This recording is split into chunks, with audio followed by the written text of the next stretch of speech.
Je vais essayer de rester dans l'esprit de ce matin, de la louange, de tout ce qui a été déjà amené dans les chants, la présence de Dieu. Et comme c'est la fête donc des papas, je vais aborder un peu, par la grâce de Dieu, le thème du Père et de notre Père céleste. C'est difficile de parler de Père. Alors je peux parler du Père en tant que papa, parce que je suis papa de 2 enfants, et depuis 1 an et demi, grand-papa. Ça ne m'a pas fait pousser, mais en tout cas, je suis grand-papa. Mais je n'ai jamais connu mon père. Et vous savez, c'est difficile Difficile. Alors, d'un sens, c'est difficile parce que le peu que j'ai entendu de mon père, c'était pas positif. Je n'en ai pas entendu beaucoup, je connais rien. Mais, donc, c'était plutôt négatif. Là, j'ai jamais connu, puisqu'il s'est suicidé, j'avais 9 mois. Et puis finalement, j'ai une maman qui est bien vivante, mais finalement, une maman qui... je ne connais pas le cœur d'une maman, c'est une personne, mais elle n'a jamais été une mère pour moi. Donc c'est compliqué de parler de ces choses-là, mais en même temps, je réalise à travers la parole de Dieu que Dieu nous montre qu'il veut être avant tout pour nous un père. Et on se rend compte que je suis conscient en tant que papa, j'ai pas tout fait bien. Mes enfants, ma fille a 28 ans, mon garçon a 23 ans. Je n'ai pas tout fait bien, c'est sûr. Mais je sais une chose, c'est que lorsque je regarde la parole de Dieu, je découvre un papa, un père. Et en regardant la parole de Dieu, si je n'ai jamais su comment, en regardant mon père, agir, comment il faut faire, je réalise que la parole de Dieu nous enseigne et qu'elle nous montre comment être des pères. Des pères sur le plan naturel, mais des pères sur le plan spirituel. Et vous savez, plus que jamais, l'Église, le corps de Christ, a besoin de pères et de mères spirituelles. Nos jeunes ont besoin d'être entourés par des pères et des mères spirituelles. Ouais, on en a besoin.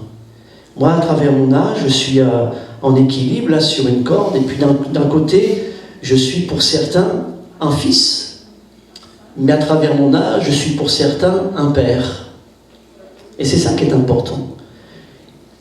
Quel que soit notre âge, on a derrière nous, on est comme des pères, comme des mères, et puis il y a des gens qui sont plus âgés que nous, et ces gens-là sont comme des parents pour nous. Et on a besoin de se confier et être aussi des pères et des mères spirituelles. Alors le thème ce matin, à travers le texte, je vais encore prêcher ça comme jamais je l'ai prêché. Voilà, vous serez... merci pour vos prières, parce que vous aimez la Bible, et je réalise que à travers la parole de Dieu que l'on peut apporter, que ce soit Luc, moi ou d'autres, il y a une conduite de Dieu, parce que l'Église aime la parole. Alors quand vous priez pour que le pasteur amène la parole, Dieu nous bénit, et Dieu nous révèle des choses. C'est pas parce que je m'appelle Éric Lefebvre, mais c'est parce que Dieu aime son Église. Il aime ses enfants. Et l'important, c'est de connaître le cœur de Père. Et le thème ce matin, c'est à travers la Bible, et on va voir à travers Luc 15, les attitudes du Père envers nous, mais aussi quelles doivent être nos attitudes envers lui. Vous comprenez ? C'est pas simplement de connaître les attitudes de mon Père Céleste pour moi, mais en tant que fils et fille, notre Père Céleste veut que nous ayons les bonnes attitudes envers lui. Et puis si on a une bonne attitude envers lui, nous aurons évidemment, obligatoirement, une bonne attitude les uns envers les autres. Et c'est comme ça que les gens connaîtront le Père du ciel. Et ce n'est pas que des mots. Ce n'est pas que des mots. Lorsque vous regardez dans Jean chapitre 14, je vais vous lire ce texte pour vous faire comprendre. Non, je vais vous lire après ça. Les attitudes du Père envers nous et nos attitudes envers lui. Lorsque je regarde ce texte de Luc 15, ça me bénit parce que il est dit, Jésus leur dit encore, rien que, vous savez, nous, lorsqu'on lit Luc 15, à la brebis perdue, le berger qui lâche tout, il va jusqu'au bout, il est père sévérant, n'est-ce pas Luc? Il est père sévérant. Il va jusqu'au bout chercher la brebis. Et puis après, il y a cette fameuse drachme perdue, vous savez, c'est l'épouse qui est père sévérante, puisqu'elle va jusqu'au bout chercher la petite pièce qui manque, parce que vous connaissez l'histoire, enfin si vous ne connaissez pas, pourquoi il manque une pièce sur les 10, pourquoi? Parce qu'il y a une culture juive, et le fiancé donnait, au fil du temps, il donnait une pièce. Et lorsque l'épouse, enfin la fiancée avait 10 pièces, c'était le jour du mariage. Et vous comprenez le drame, c'est que sur les 10 pièces, il en manque une, il n'y en a que 9. Donc le mariage ne peut pas se faire.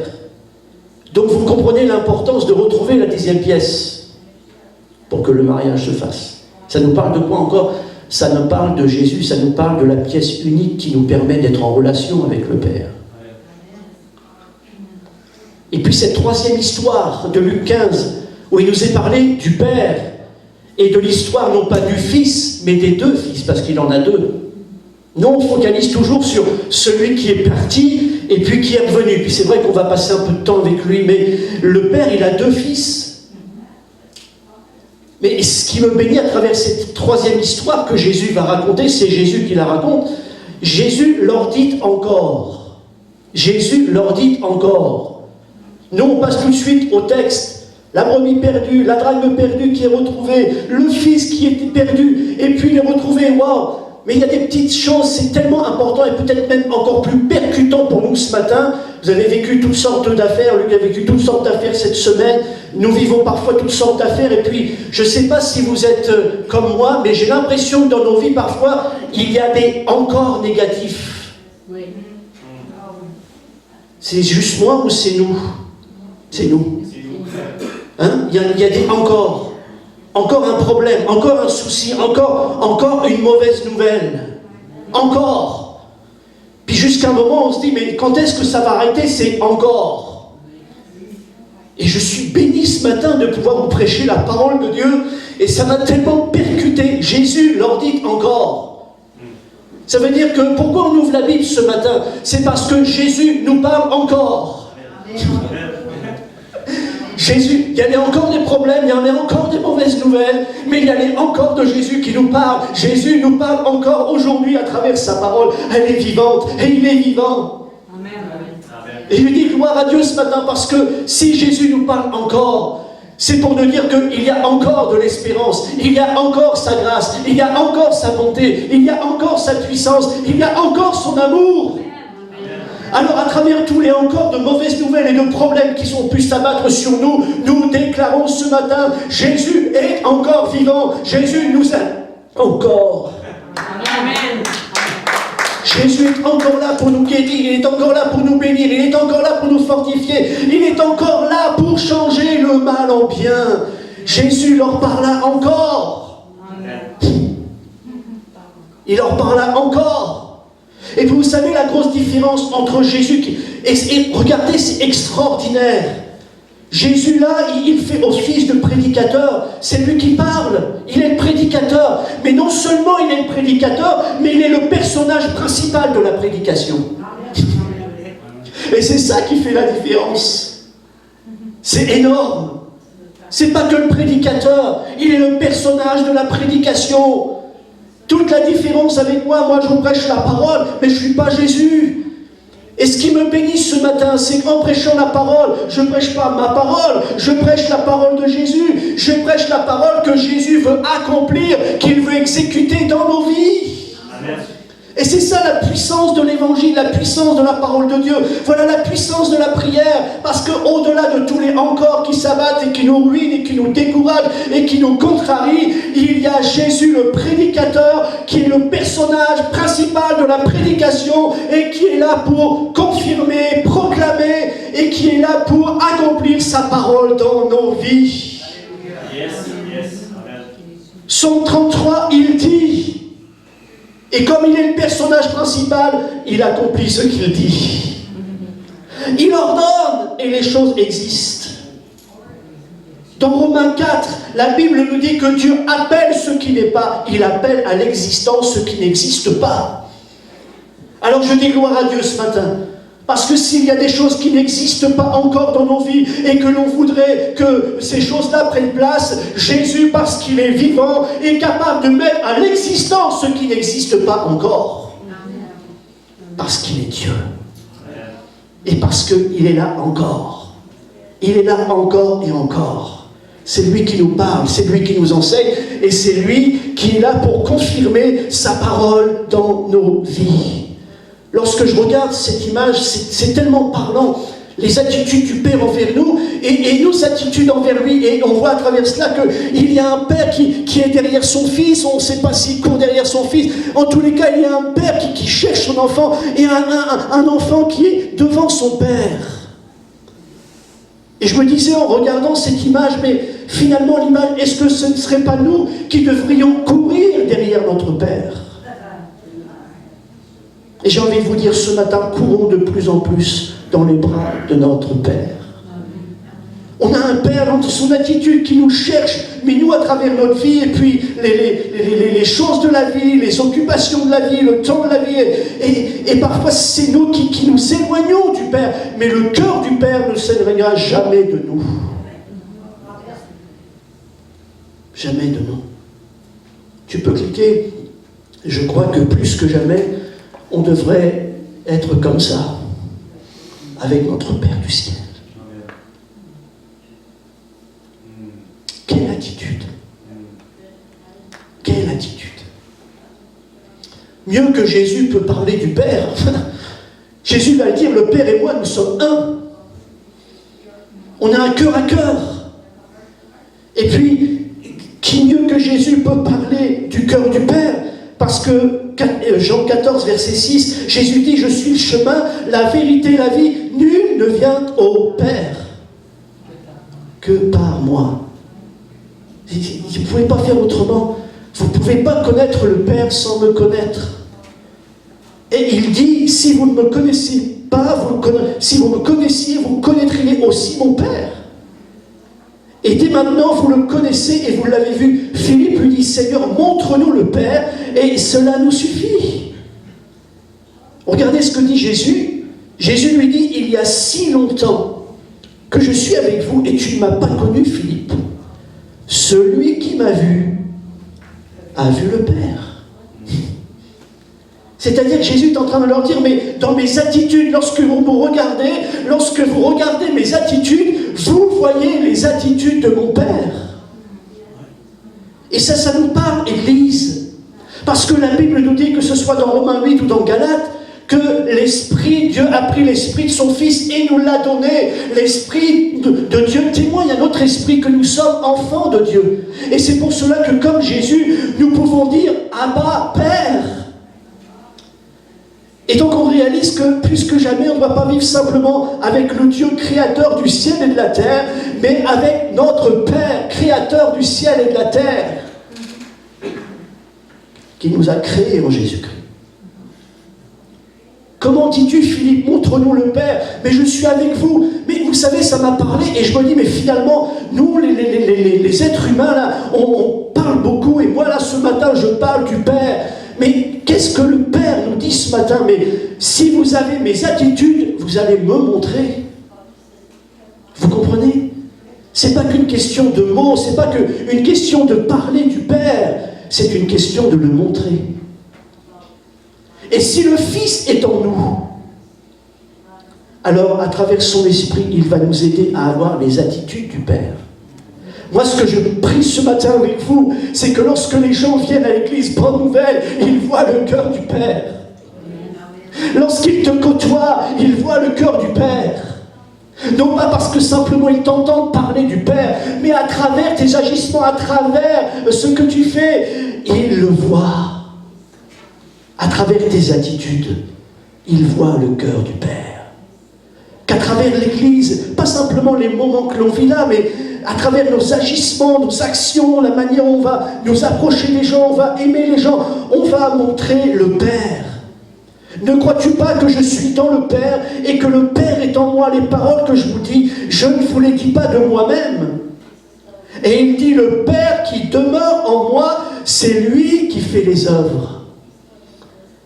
Le Père qui demeure en moi.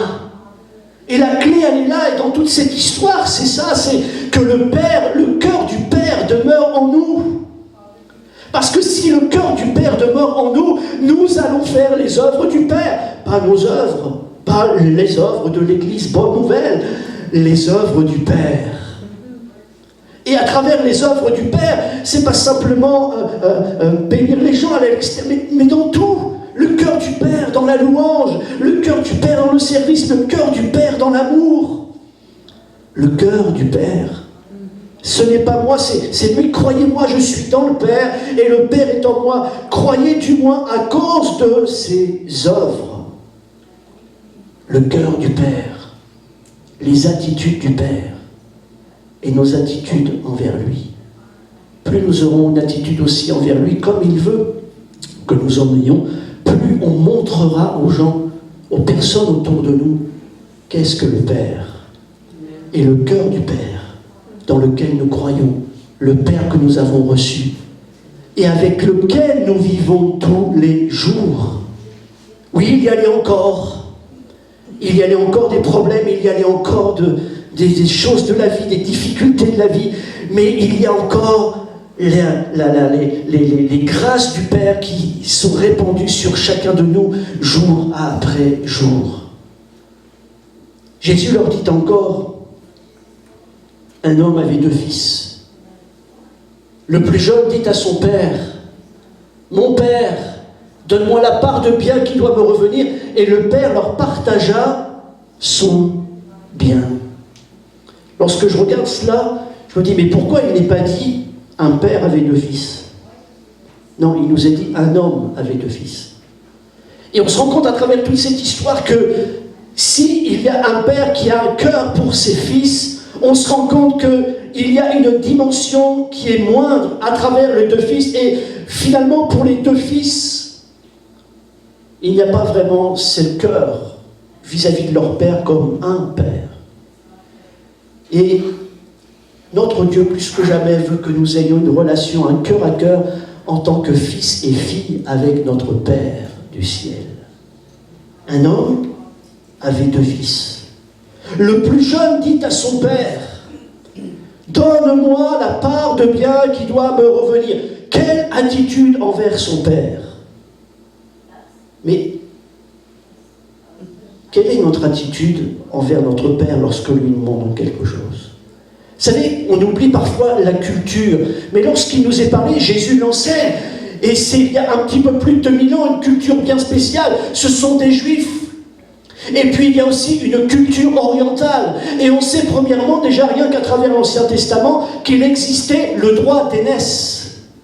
Et qu'est-ce que le droit d'aînesse? C'était la double bénédiction pour le fils aîné. Pourquoi il y avait une double bénédiction? Parce que c'était le chouchou, parce que c'était le préféré? Non. Mais lorsque le père décédait, le fils recevait une double portion d'héritage, de bénédiction. Pourquoi? Parce qu'en même temps, il prenait la responsabilité du père. Et oui, privilège, responsabilité. Et lorsque le fils le plus jeune, parce que la Bible nous dit que c'est pas le plus vieux, c'est pas le cadet, c'est pas l'aîné qui, normalement, même si ça se fait pas sur un plan orient, même aujourd'hui encore, quelle est cette folie d'un fils? C'est comme si moi, mon fils vient voir, hey, papa, là, tu peux me donner ton héritage avant que je meure, avant que tu meurs? Je lui dirais, mais voyons donc, oui. Vous comprenez? Hey, donne-moi la part de bien qui doit me revenir. Comme si que c'est pour lui, c'est à lui. Tu dois me donner ce qui me revient, ce qui est à moi. Excusez-moi, mais un héritage, c'est pas à nous. Ça appartient à nos parents. C'est eux qui ont travaillé. De quel droit? Et j'ose dire avec vous, mais quelle audace! Et ça, on l'oublie, mais quelle audace de la part du plus jeune. Non seulement il a un manque de respect envers son père, mais il a un manque de respect envers son frère. Quelle audace! Donne-moi, tu dois me donner. Et puis dans l'esprit, j'ai regardé le grec, c'est un ordre. Et toi le père, tu vas m'obéir maintenant. Ah bon? C'est les parents qui doivent obéir aux enfants maintenant? Bah, vous savez, on n'est pas loin parfois. On n'est pas loin. Vous l'avez certainement peut-être même entendu ou même vécu avec vos enfants. Parfois les enfants c'est direct et hey, je veux ci, hey, je veux ça. Oh, minute là. Je l'ai déjà entendu aussi à travers des enfants. Je le veux, donne-moi-le. Les parents des enfants qui parlent comme ça là. Je le veux. Donne-le. Donne. Calme-toi. Non mais vous comprenez? Il y a une autorité, il y a un respect. Et là, il y a un manque de respect, manque de tact, manque d'amour. Donne-moi la part de bien qui doit me revenir. C'est à moi, c'est un impératif, c'est un ordre, c'est une obligation. Donne-moi la part qui doit me revenir, c'est à moi, je le mérite. Quelle attitude? Est-ce que nous réalisons ce matin que tout nous est donné par grâce? Il n'y a aucun mérite de notre part. Notre Père Céleste nous donne parce que c'est selon son bon plaisir. Il nous donne parce qu'il nous aime. J'aimerais vous dire ce matin que notre Père Céleste ne nous doit rien. Et vous savez, parfois, dans notre vision des choses et à travers l'esprit du monde, et puis tu me dois ci, puis tu me dois ça, et puis l'Église me doit ci, et puis un tel me doit ça, et puis le gouvernement me doit ça. Ah bon? Le cœur du Père. Quelle attitude envers le Père. On est loin de la grâce. Et il faut qu'on garde cet esprit de grâce qu'on ne mérite rien, mais que tout nous est donné par grâce. Tu nous donnes. C'est un manque de respect envers son Père. Et moi, je veux dire ce matin, le cœur du Père, c'est le respect. Je ne sais plus où j'ai lu ça, honore ton père et ta mère. Je ne sais plus où j'ai lu ça quelque part. Et même il y a une promesse, si tu veux voir des jours heureux. C'est vrai, parfois on prie, il y a des prières, dit Seigneur, bénis-moi, et Seigneur, rends-moi heureux. Ben, le Seigneur regarde la parole, honore ton père et ta mère, quelqu'un que tu vas déjà être béni. Ça ne tombe pas du ciel, c'est à travers des choses que tu vas faire. Honore ton père et ta mère, si tu veux voir des jours heureux. Le respect du Père. Et vous savez, si on a le respect du Père, on va avoir le respect des uns des autres. Et on va avoir la bonne attitude du respect.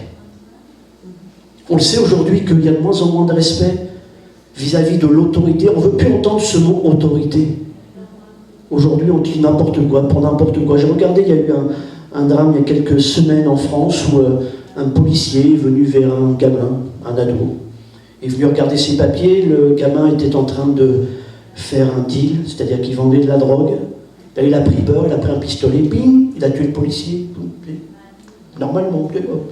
Et vous le voyez sur la caméra, il avait une trottinette, vous savez, une petite trottinette. Vous voyez le gamin, un adolescent qui vient de tuer le policier et qui repart sur sa petite trottinette tranquillement. Hop, hop, tout va bien. Il y a un problème. Vous comprenez? Il y a un problème. Et aujourd'hui, même parfois dans l'église, c'est compliqué parce qu'on a oublié l'autorité. Et c'est pas que je suis l'autorité, non, je parle de l'autorité spirituelle. On n'a pas besoin de dire qu'on est une autorité lorsqu'on a l'autorité spirituelle. Et Dieu veut qu'on ait une autorité spirituelle, ça se sent. Et l'autorité spirituelle, c'est le cœur du Père. Hébreux 11, l'histoire de Noé. La Bible nous dit que lorsque c'est par la foi que Noé, divinement averti par Dieu de tout ce qui allait se passer, la Bible nous dit que Noé fut saisi d'une crainte respectueuse. Waouh! Littéralement, il a pris Dieu au sérieux pour lui obéir. Est-ce que nous avons ce même respect avec notre Père Céleste? Prendre au sérieux ce qu'il nous dit, parce qu'il nous aime.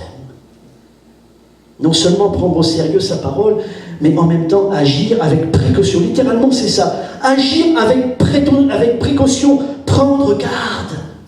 Ça, c'est le cœur du Père. Agir avec précaution, prendre garde.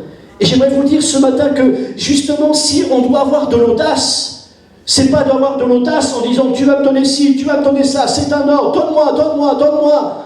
Mais on doit avoir l'audace de la foi qui est basée sur la grâce.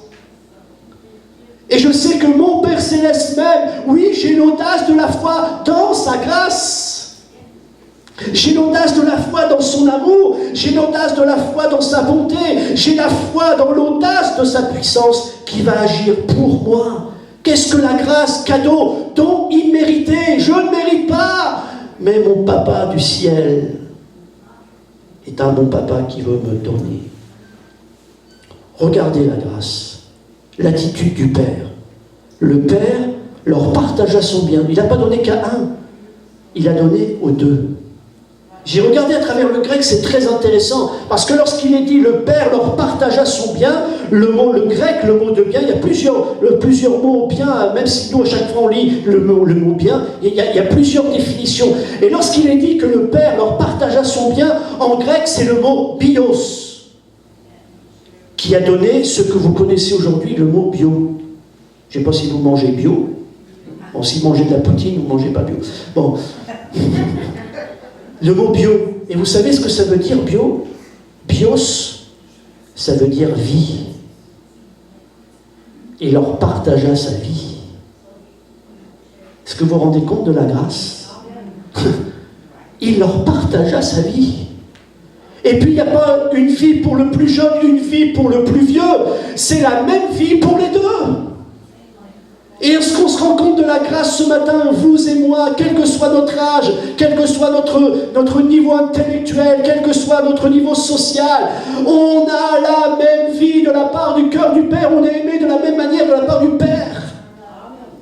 Il leur partagea la même chose, la même vie, la même essence. Ça vient de son cœur. Et je dis gloire à Dieu ce matin, qui que l'on soit, il n'y a pas un plus jeune, plus vieux, l'autre qui est ceci, qui est cela, lui il est pasteur, lui il n'est pas, non, on a la même vie distribuée de la part du Père. Quelle attitude! Le Père a donné aux deux, le Père leur partagea son bio, la vie, pour le servir dans sa communion. Est-ce que nous réalisons les uns les autres que nous sommes tous au bénéfice de la même vie, de la même grâce, des mêmes promesses, du même amour, que son nom soit béni? Dieu a tellement aimé le monde qu'il a donné son Fils unique afin que quiconque croit en lui, quiconque croit en lui ne périsse pas, mais qu'il ait la vie éternelle, la même grâce pour tous. Le même Jésus, le même Sauveur, le même pardon, la même réconciliation. Il n'y en a pas un qui en a moins que l'autre. On est tous sous le même régime de la grâce de Dieu qui est la même pour tous. Leur partagea. On n'a pas un Dieu qui prend, on a un Dieu qui donne. On a un Dieu qui partage. Quelle est l'attitude du cœur du Père? La Bible nous dit, regardez la différence, et c'est pour ça qu'il y a un éloignement. Le plus jeune, ayant tout ramassé, partit pour un pays éloigné. Et là, on se rend compte dans l'attitude du Père et de l'attitude du Fils qu'il y a un décalage énorme. C'est qu'il y a un Père, le cœur du Père, qui est là pour donner, qui est là pour partager la même chose, les mêmes grâces. Il n'y en a pas un plus pour l'autre. Non, c'est la même chose. Et puis il y a le Fils qui, une fois avoir eu, il a tout ramassé pour partir dans un pays éloigné. Oui, parce qu'il y a tellement de choses qui nous éloignent du cœur du Père. Je ne vous parle pas qui nous éloigne de l'Église, qui nous éloigne du cœur du Père. Je suis toujours étonné parfois lorsque j'entends des personnes me dire « Ah, vous savez, pasteur, je quitte l'Église, mais je ne quitte pas Dieu. » Ah, ça me fait toujours bizarre. Parce que la Bible nous dit qu'on est le corps de Christ. Comment quitter l'Église sans quitter le Dieu de l'Église? Il y a des choses qui m'échappent. On est le corps de Christ ou on ne l'est pas. Et si on est le corps de Christ, ça veut dire qu'on est attaché au corps. Comment tu peux dire que tu peux vivre sans le corps? C'est impossible. J'ai déjà vu des corps vivre avec des membres, moi, mais jamais vu un membre vivre sans le corps. Il est mort. C'est une loi naturelle, mais c'est une loi spirituelle. Qu'on le veuille ou pas, même si vous n'êtes pas d'accord, c'est comme ça. Ouais. Il s'est éloigné. Il s'est éloigné. Et c'est normal parce que l'esprit du Père, c'est le partage. Il leur partagea. Mais l'autre, il a un esprit égoïste. Puisqu'il a ramassé tout pour partir. C'est-à-dire qu'il veut profiter pour lui tout seul de ce que le Père lui a donné. Et ça, c'est pas l'attitude de l'Église. L'attitude du cœur du Fils ou de la fille de Dieu, c'est le partage. Le Père ne nous donne pas pour que l'on vive pour nous-mêmes, mais le Père nous donne pour que l'on partage ce qu'il nous a donné. Et tous les uns les autres, nous avons un bien du Père. Si vous êtes en vie aujourd'hui, c'est parce que le Père vous a donné la vie. Et oui, on a tous la vie de la part du Père, à travers sa grâce. Et peu importe ce que l'on a ou ce que l'on n'a pas, on est entre la main du Père. Pourquoi? Parce que la Bible nous dit, à lui appartient la vie, à lui appartient la mort. Il y a des choses qui nous échappent. Et tous, le Père nous a partagé quelque chose. On partage la vie, on a les années. On partage la santé. Dieu nous a donné la santé, plus ou moins bonne, mais on est ce que l'on est. Et je me dis, mais à travers cette histoire-là, mais c'est normal, il y a quelque chose qui ne colle pas entre le cœur du Père et le cœur du Fils. Il y a un Père qui partage, qui donne. Et comment se fait-il que ce Fils, lui, il n'est pas là pour partager, il est là pour prendre, tout ramasser, et puis je m'en vais dans un pays. Ben oui, pourquoi il est éloigné le pays? Parce qu'il est loin du cœur du Père. Le cœur du Père, c'est le don, c'est le pardon, c'est le cadeau, c'est la grâce. C'est vivre pour les autres. La Bible nous dit que Jésus n'a pas cherché son propre intérêt, mais il a cherché le nôtre. L'esprit du Père, c'est qu'il a cherché notre intérêt, au point de donner son Fils, mourir sur la croix, afin de nous réconcilier avec lui, et que lui aussi puisse dire de nous, c'est mon Fils, c'est ma fille, c'est ma fille, c'est ma fille, c'est mon Fils, c'est mon Fils, c'est ma fille. C'est ma fille. Le cœur du Père. Quelle attitude. Il ramassa tout son bien et il partit pour un pays éloigné. Oui, vivre dans l'égoïsme, c'est vivre loin de son Père. Jésus va le dire, je donne ma vie pour mes brebis. Je suis le bon berger. Pourquoi je suis le bon berger? Parce que je donne ma vie pour mes brebis. Ça nous parle d'un sacrifice. Vous regardez dans l'histoire, le Père leur partagea son bien aux deux. Mais dans l'histoire, il y en a un qui est parti. Les deux pouvaient partir. Les deux pouvaient rester. Mais il y en a un qui est parti, qui a voulu vivre dans l'égoïsme pour lui-même. Pourquoi? Parce que Dieu nous laisse libres les uns les autres. Et on est libre avec la vie que le Père nous a donnée. Même s'il y a un but, même si le Père veut que l'on serve dans la communion, dans l'amour, mais on est libre de faire ce que l'on veut de notre vie. On est libre. Même si le Père désire que nous restions dans sa communion, que nous restions avec lui, que l'on partage avec lui tout ce qu'il nous a donné les uns pour les autres et qu'on vive dans l'esprit du cœur du Père, on est libre. On est libre. Et dès le jardin d'Éden, Dieu a mis l'homme et la femme devant des responsabilités. Il a dit, voilà, vous pouvez manger de tous les arbres du jardin, sauf celui-là, parce que le jour où vous en mangerez, certainement vous mourrez. Ils sont libres. Parce que Dieu n'est pas un despote. Il nous laisse libres. Il veut qu'on le choisisse par amour. C'est ça le cœur du Père. Et je me dis, mais que de choses nous éloignent du cœur du Père, de cette communion. Le péché, l'orgueil, l'égoïsme, la jalousie, la religion. La religion nous éloigne du cœur du Père. Et ce que l'on a besoin les uns les autres, plus que jamais, c'est du cœur du Père.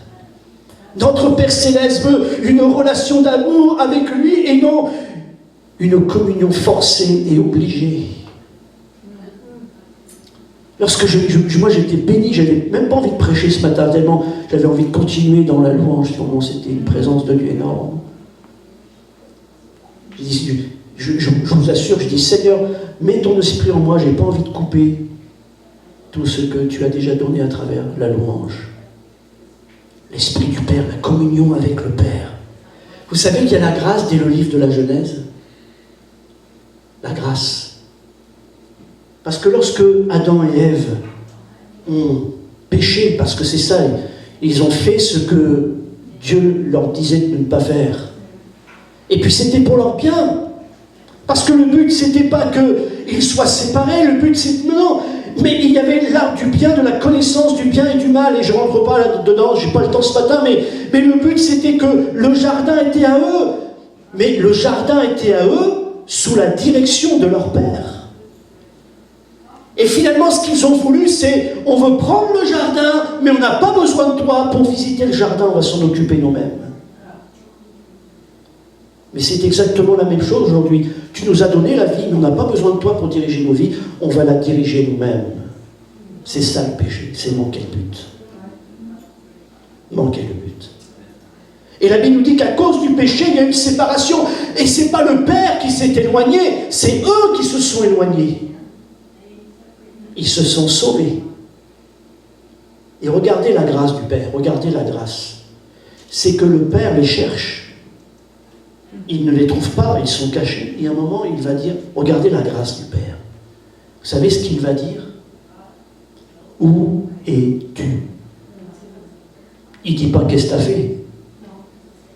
Où es-tu? Parce que le Père souffre que la communion a été rompue à cause du péché. Et c'est ça qu'il faut qu'on comprenne. C'est pas un père qui veut nous fouetter, qui veut nous briser et dire « T'as vu, qu'est-ce que t'as fait cette semaine? T'es venu là, à l'église, là, tu te permets de lever les bras, puis t'as pas vu ce que t'as fait cette semaine, mais reste chez toi. » Non, j'aimerais vous dire, c'est là l'endroit pour être béni, c'est là l'endroit pour être pardonné, c'est là l'endroit pour être réconcilié.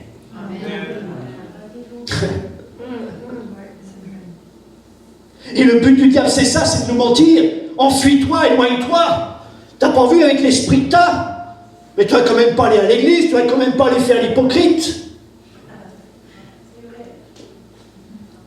Et parfois dans la journée ou dans la semaine, peut-être qu'il y a des choses que vous avez faites, et puis c'est pas bon, vous allez penser, ah c'est pas bon, et le diable vous dit le soir, parce que vous avez l'habitude peut-être de lire la Bible, et je l'espère, et de prier, tu vas quand même pas prier avec ce que tu as fait aujourd'hui. Ben justement si.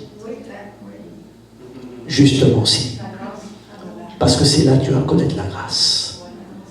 La vraie foi, c'est pas celle qui tombe jamais, c'est celle qui se relève toujours. C'est ça la grâce, c'est la foi. Où es-tu? Je t'ai perdu. Et on sent le Père qui cherche sa créature, son enfant, je veux te retrouver. Et on doit tout faire pour que on soit éloigné le moins possible du cœur du Père. Notre Père Céleste veut une communion intense avec lui. Regardez, il nous a dit, quand il eut tout dépensé, il n'y a plus rien. Il n'y a plus rien, il a tout dépensé. Et vous savez, ça me fait penser à quoi ce matin, à travers notre attitude et notre vie, la vie que Dieu nous donne. Qu'est-ce que nous faisons de notre vie et de tout ce que Dieu nous donne? Qu'est-ce que nous faisons avec le cœur du Père?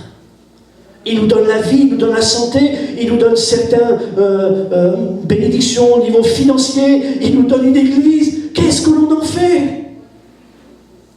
Il est parti pour un pays éloigné. Mais oui, il est loin du cœur du Père. Alors il a dit, et puis ça nous parle, parce que qu'est-ce que ça veut nous dire ce matin? Ça veut nous dire que tout ce qui est terrestre a ses limites. La preuve, il n'y avait plus rien. La vie a une limite. Tes amis ont une limite. Toutes les choses terrestres ont une limite.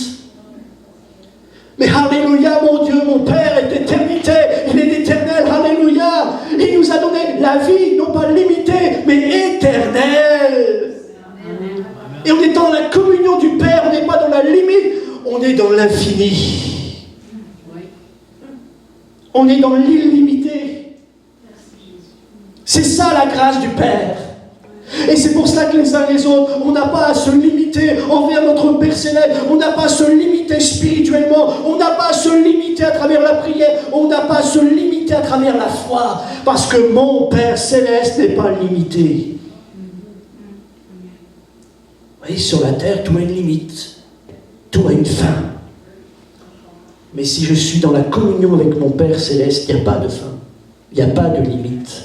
Quand il eut tout dépensé, il n'a plus rien. Regardez encore une attitude. Il est parti. Et peut-être que c'est l'orgueil, peut-être que c'est l'amour propre. Vous savez, lorsque parfois on s'est trompé, l'amour propre dit, écoute, tu ne vas quand même pas aller t'excuser. Tu ne vas quand même pas aller demander pardon. Tu ne vas même quand même pas revenir. Regarde, tu as un amour propre, tu as un orgueil quand même. Et la Bible nous dit que, alors qu'il a tout perdu parce que survint une famine, ça il ne l'avait pas prévu.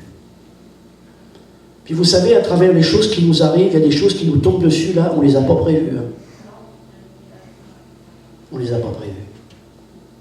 Mais regardez ce qu'il fait. C'est fou.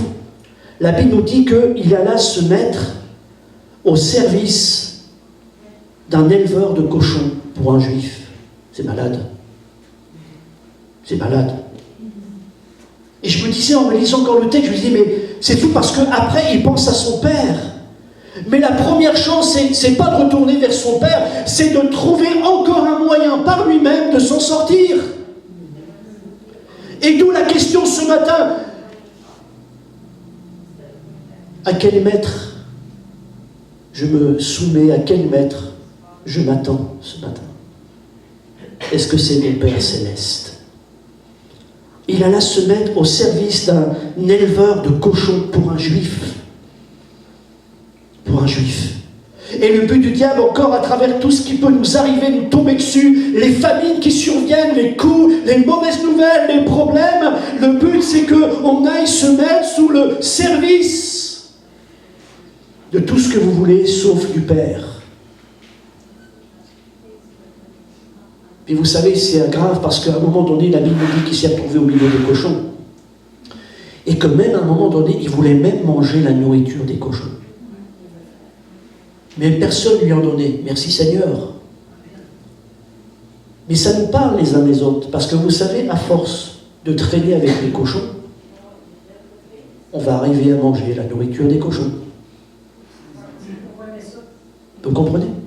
Parce que c'est la nature humaine. Et le but du diable, c'est qu'on n'aille pas se mettre sous la responsabilité de notre Père Céleste, mais que sur la terre, on aille se soumettre à n'importe quel maître qui vont nous éloigner du Père. Alors la Bible nous dit qu'à un moment donné, il a réfléchi. Étant rentré en lui-même, parce qu'il se rend compte que ça ne marche plus, étant rentré en lui-même, c'est-à-dire qu'il fait le point sur sa vie.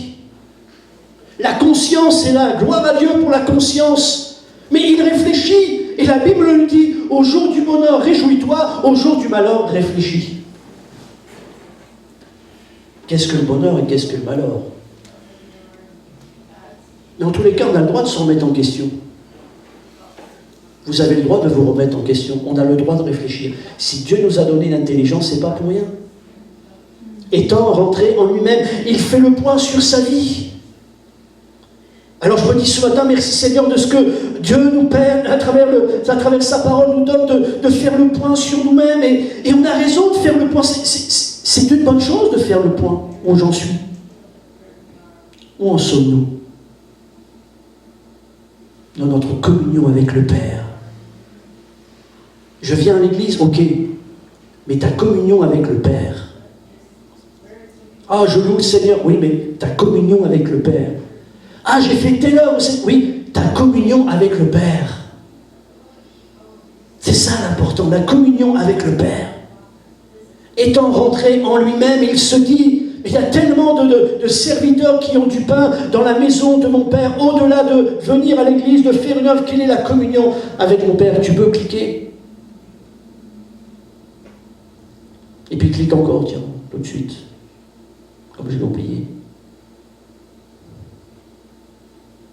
Il se leva et alla vers son Père. Ça, c'est une bonne attitude. Il se leva, ça veut dire qu'il y a eu quelque chose de concret. Il réfléchit, il se remet en question, il pense à la maison de son père. Puis on se rend compte qu'à travers ce qu'il fait dans sa décision, c'est une décision personnelle. Ou est-ce que vous voyez dans le texte que quelqu'un lui a dit « Tu sais là, ça serait bien si tu retournais vers ton père ». Non, c'est quelque chose d'intérieur, c'est quelque chose qui est fort. C'est une décision personnelle. Pourquoi c'est une décision personnelle? Parce que dans notre communion avec le Père, il y a des choses que les gens ne pourront jamais faire à votre place. Vous comprenez? C'est pas le pasteur Luc, c'est pas moi, c'est pas Annie, non, c'est personnel, c'est une conviction, c'est ton nom. Et c'est pour ça qu'il réfléchit, se remet en lui-même. Et puis là, il décide de se lever et d'aller. Pourquoi? Parce que c'est une action concrète, c'est une décision radicale. Il dit, il faut que je rentre à la maison. Pourquoi il faut qu'il rentre à la maison? C'est pas le tout de rentrer à la maison. Il faut que la communion avec le Père soit rétablie. Parce que c'est ça la maison, c'est la communion avec le Père. Gloire à Dieu pour l'église ce matin, du moins pour les bâtiments, où on peut être bien tranquillement. Mais gloire à Dieu parce que premièrement, la maison, c'est la communion avec mon Père. Et gloire à Dieu parce que je n'ai pas besoin d'attendre simplement le dimanche prochain pour être de nouveau dans la communion avec mon Père, mais à la maison, je peux être à la maison. Amen. Dans le cœur de mon Père. Il se leva et alla, c'est une action concrète. Oui, il y a des actions concrètes. Étant encore loin, son père le vit. Et il courut vers lui. Étant encore loin. Étant encore loin. Je suis convaincu qu'il y a des gens que vous connaissez, peut-être même qui sont proches de vous, vos enfants, des fils, des filles, qui sont encore loin de la grâce. Et vous savez ce qui me touche? C'est que le cœur du Père est prêt. Il n'est jamais éloigné. Même aussi loin que sur la nature humaine, la personne peut être loin de Dieu, à travers sa vie, ses pensées, cette direction. Mais le cœur du Père est prêt. Le Père est plus près qu'on ne le pense. Et prêt dans cette notion de proche. Il est plus proche de nous qu'on ne le pense. Mais il est prêt aussi dans le sens de, il est prêt à intervenir. Il est prêt à guérir. Il est prêt à sauver. Il est prêt à pardonner. Il est prêt à relever. Il est prêt à encourager. Il était encore loin, mais peu importe l'endroit où je me trouve. Lui, il est prêt. Lui, il est proche.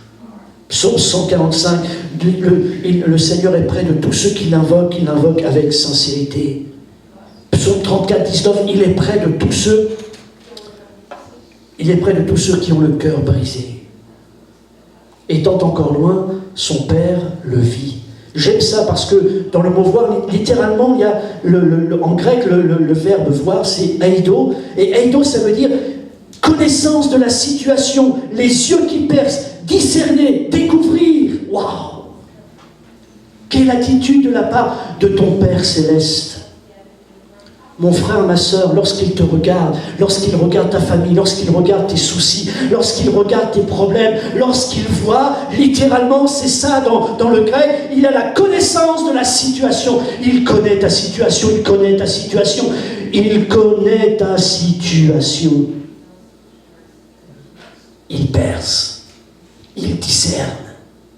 Waouh! Quelle vision de mon Père céleste! Connaissance de la situation. Quelle est l'attitude du Père? Vous savez pourquoi il le voit? Parce que le Père l'attend. Parce que le Père ne l'a jamais oublié.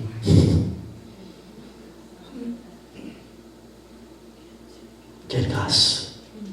J'aimerais tellement que vous serriez ça sur vos cœurs ce matin. Même à travers les gens que vous connaissez qui sont loin.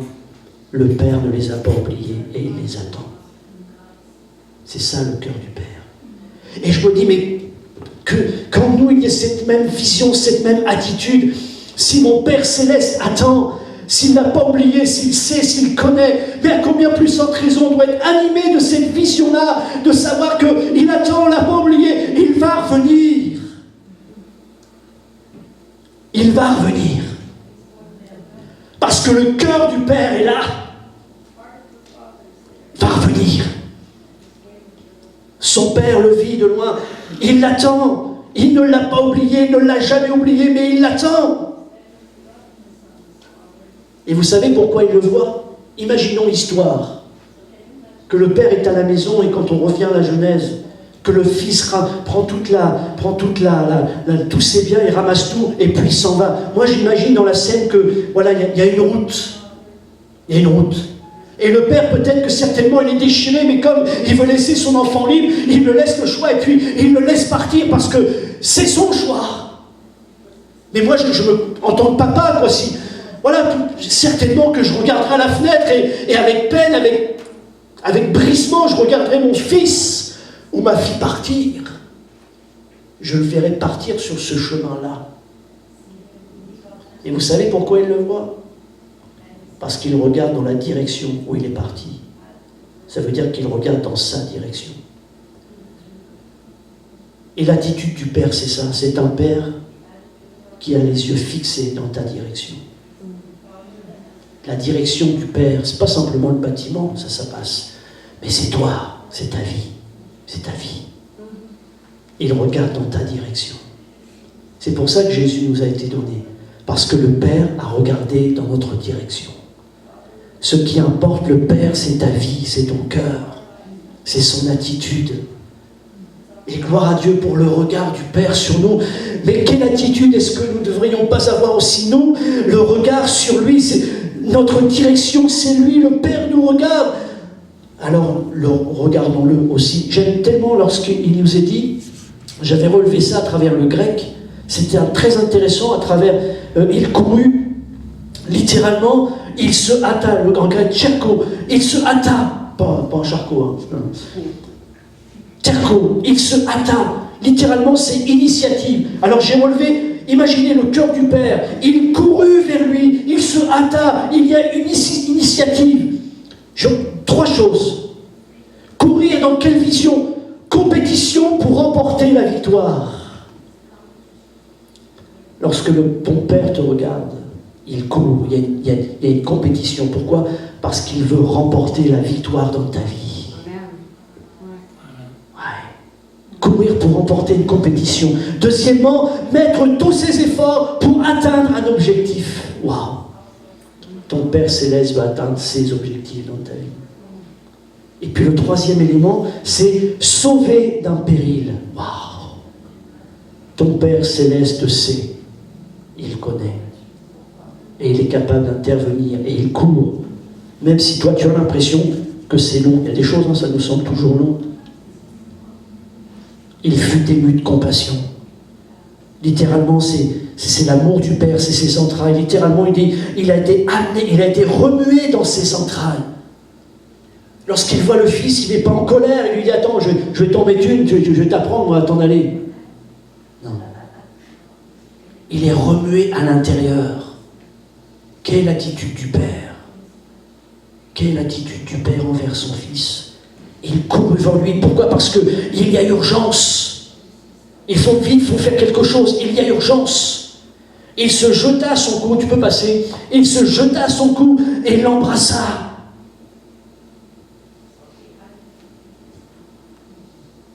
Romains 5,8. Dieu prouve son amour envers nous alors que nous étions encore des pécheurs, Christ est mort pour nous.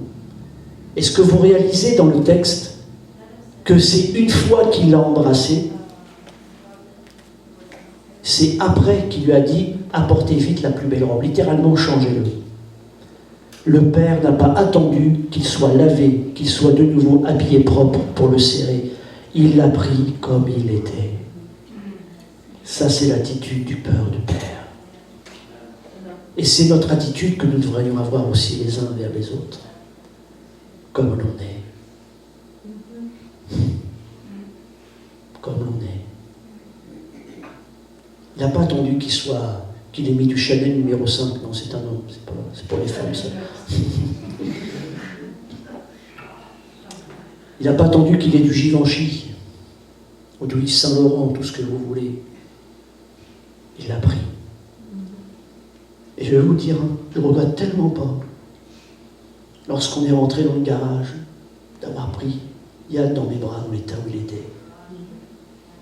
Je regrette tellement pas. Et on doit ça apprendre avec le cœur du Père, à prendre les gens dans nos bras, quel que soit leur état. Parce qu'on sait qu'il y a une œuvre de Dieu que Dieu veut faire. Dieu l'a pris dans ses bras.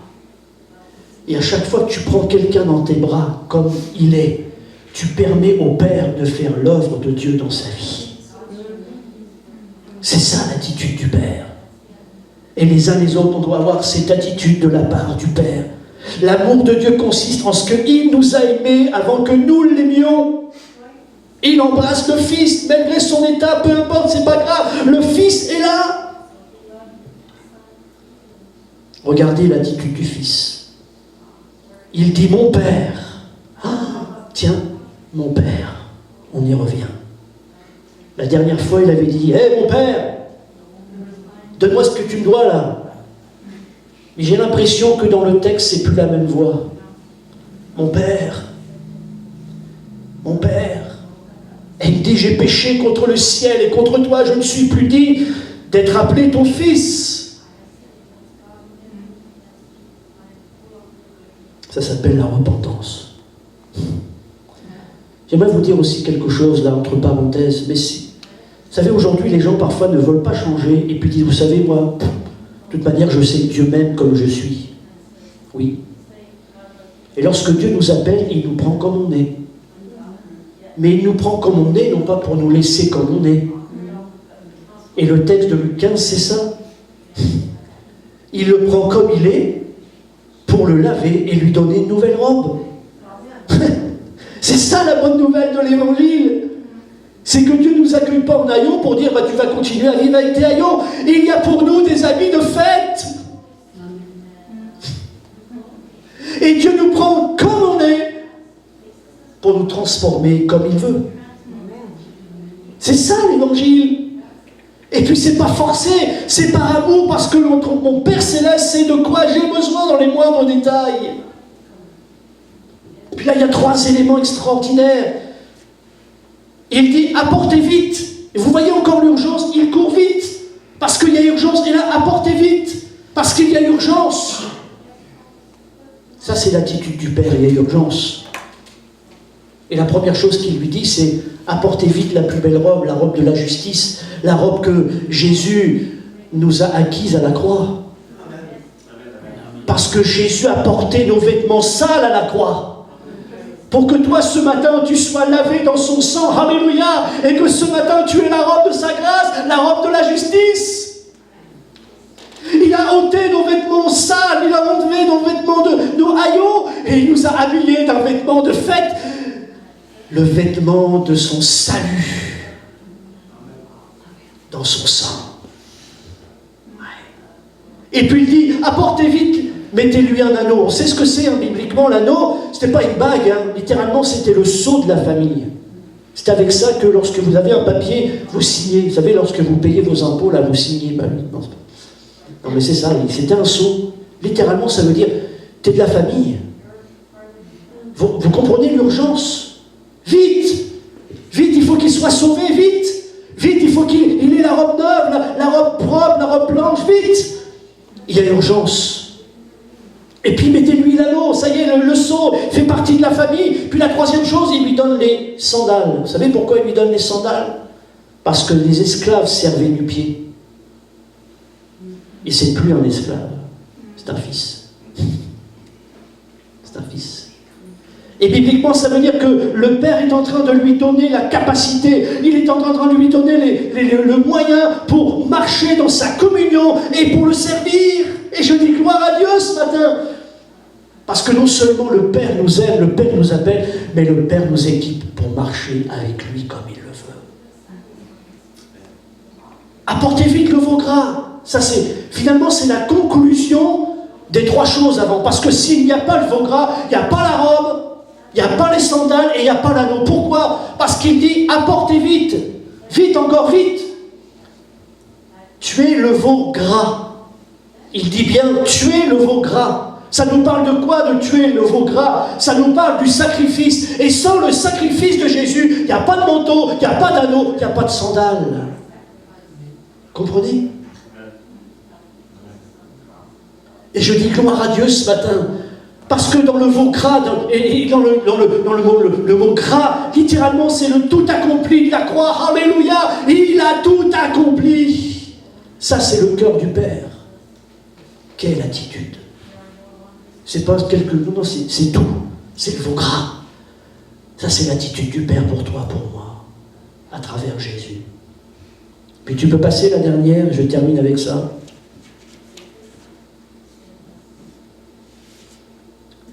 La Bible nous dit que ils commencèrent à se réjouir. Ils commencèrent à se réjouir. Non pas ils se réjouirent, ils commencèrent. Ça veut dire quoi? Que ça va continuer.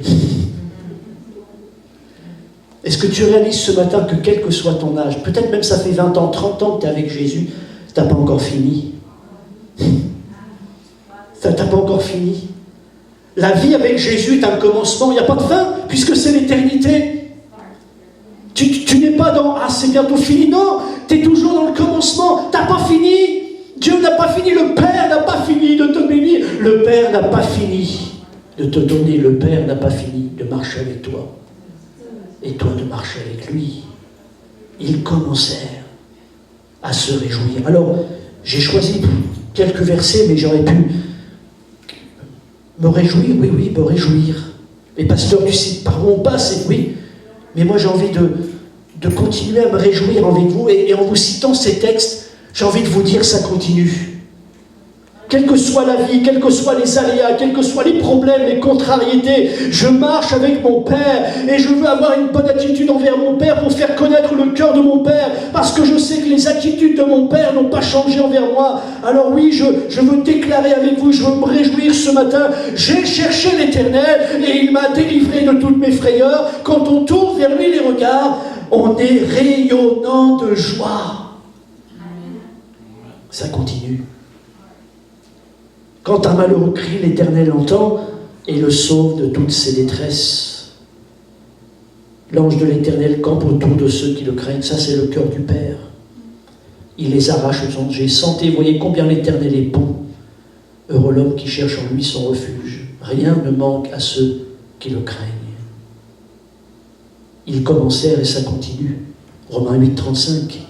Qu'est-ce qui va nous séparer de l'amour de Christ?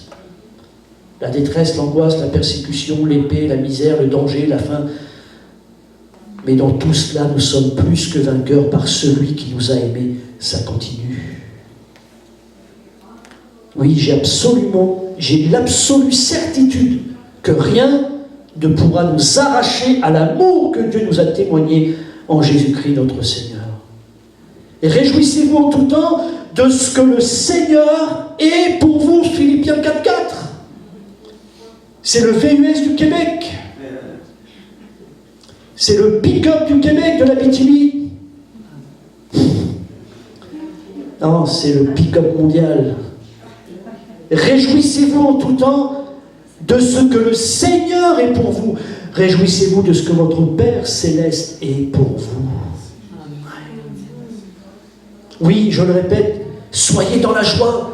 Et il dit, n'entretenez pas vos soucis, mais en toute chose, exposez vos besoins à Dieu, adressez-lui des prières, vos requêtes, en lui disant votre reconnaissance. Alors la paix de Dieu qui surpasse toute intelligence vous sera donnée et gardera votre cœur et votre pensée sous la protection de Jésus-Christ.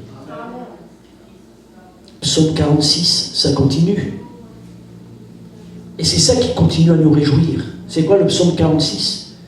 Vous allez me dire, c'est entre le premier psaume et le 150e, oui, c'est vrai. Dieu est pour nous un refuge et un appui, un secours qui ne manque jamais, c'est pourquoi nous sommes sans crainte.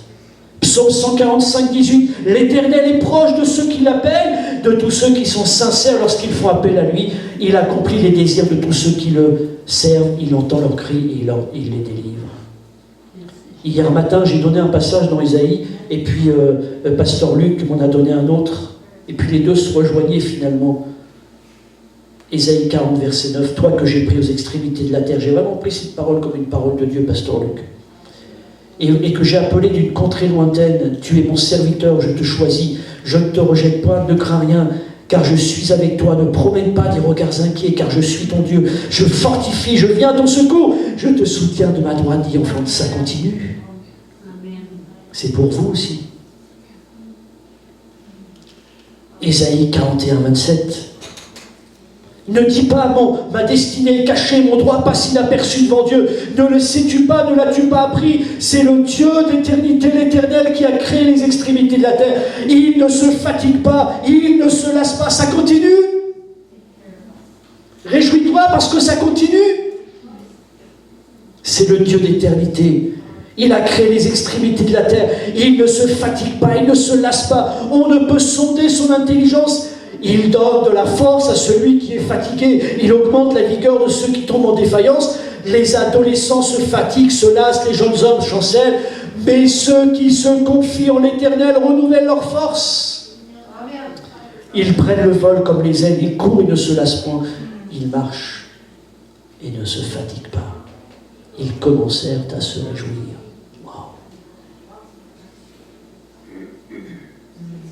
Malgré les problèmes, parce que la Bible nous dit que le fils aîné est venu apporter un problème. Vous savez ce que je me dis, c'est que la grâce divise. La grâce divise. Parce que la grâce du Père, elle était pour les deux fils. Mais le fils aîné n'est pas content que le Père a gracié l'autre. Et la Bible nous dit que l'autre ne voulait plus rentrer dans la maison à cause de la grâce. Donc ça veut bien nous dire que la grâce divise. Il y a ceux qui entrent dans la grâce, il y a ceux qui ne veulent pas rentrer dans la grâce. Mais la même grâce, elle est là. Et vous savez, je me dis que c'est une lutte de la grâce du Père contre ceux qui ne veulent pas de la grâce. Mais en même temps, on est tous les jours dans cette bataille-là. Mais moi, je veux rester avec vous avec cette pensée. Ils commencèrent à se réjouir. Église de Sainte-Terre, c'est une pensée qui me vient à l'instant, tout de suite là, pendant que je vous dis ça. Église de Sainte-Terre, vous qui m'avez accueilli, vous qui m'avez aidé, vous qui m'avez fortifié, vous qui nous avez encouragés, vous qui avez pourvu à nos besoins. Je déclarais que dans quelques jours, je ne serai plus là. Mais je veux continuer à me réjouir avec vous. Ils commencèrent. Et Pasteur Luc, je déclare que même si je suis de l'autre côté de l'Atlantique, bon, ça continue. D'une autre manière, je ne sais pas comment. Mais ça va continuer. Je veux continuer à me réjouir avec vous. Je veux continuer à vous bénir. Et vous me bénirez d'un sens ou d'un autre, peu importe. Mais on va continuer. Parce que le cœur du Père, c'est un commencement, c'est pas une fin. Et je prie que l'ensemble, on soit encore dans cette continuité du cœur du Père. Alors les attitudes du Père, et puis notre attitude envers lui, mais j'ai vraiment, celui qui m'a vu, a vu le Père. Ah, que ceux qui sont autour de nous puissent vivre ça. À travers l'église de Sainte-Terre, à travers Annick, à travers Sylvie, Roger, peu importe les autres, on a vu le Père. On a vu le Père. À travers la louange, on a senti le cœur du Père. À travers son témoignage, on a senti le cœur du Père. À travers son acte, on a senti le cœur du Père. À travers leur amour, on a senti le cœur du Père. Qu'on ait les attitudes du cœur du Père, pour que le monde sache qui est le Père Céleste. Amen. Que Dieu vous bénisse. Est-ce qu'on peut terminer par le chant? Est-ce que c'est possible? Abba Père.